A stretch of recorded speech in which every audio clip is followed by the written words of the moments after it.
Hey everyone, I'm Annie Rind, and today here on the 1001 Business Problems Solved with Microsoft Teams podcast, we're continuing our series on replacing meetings, not fixing them, not squeezing them shorter, but actually letting some of them go without losing control of the work. If you've been with me the last couple of episodes, here's where we are.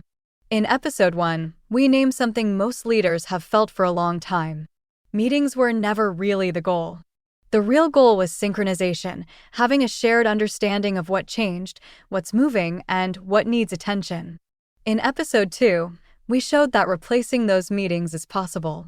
Even in environments where mistakes are expensive and visible, alignment can still hold when people aren't all sitting in the same room. So today's episode answers the natural next question. If meetings aren't the best way to stay synchronized, what actually replaces them? Here's the short answer. Meetings stop being necessary when people can see the state of the work without asking. That's what today is about. When people walk into an update meeting, they're usually there for the same reason, no matter the size of the organization. It might be a small business staff meeting with 3 people around a table. It might be a department meeting with 5 or 10 people in the room. It might be a leadership staff meeting.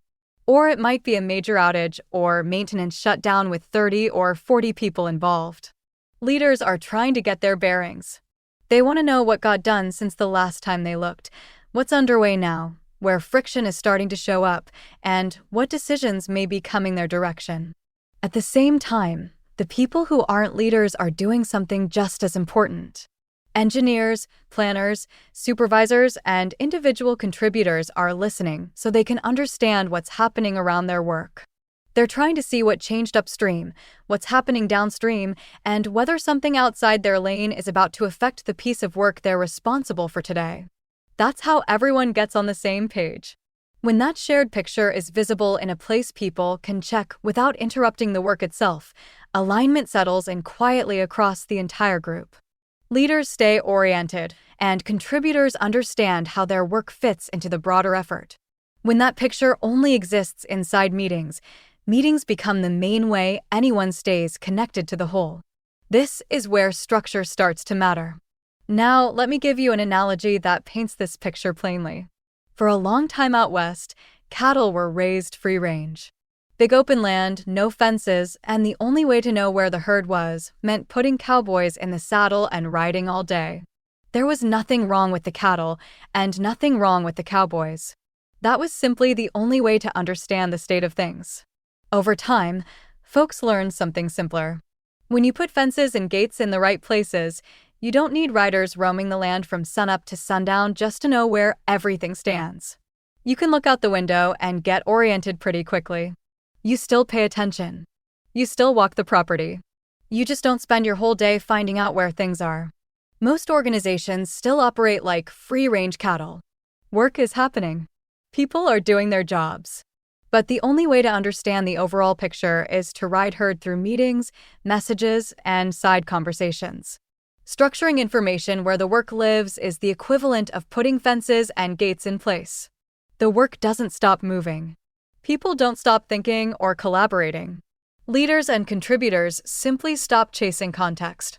Synchronization shifts out of meetings when work stops being described after the fact and starts being captured as it happens in a place everyone knows how to find. Progress gets recorded alongside the work. Conversations that explain why decisions were made sit right next to those decisions. The current state of things is visible without pulling people away from what they're doing. This is also the point where tools like Teams channels, SharePoint lists, and Copilot start making sense. On their own, they're just software. When they're used as the place where the truth of the work lives, they become orientation tools. Leaders don't have to assemble the big picture anymore. Contributors don't have to sit through long updates to catch the one detail that affects them. Anyone can look and understand where things stand. A lot of leaders hold on to meetings because they feel like control. What meetings usually provide is reassurance for the moment, a snapshot that feels clear while everyone is in the room. Designed visibility offers something steadier.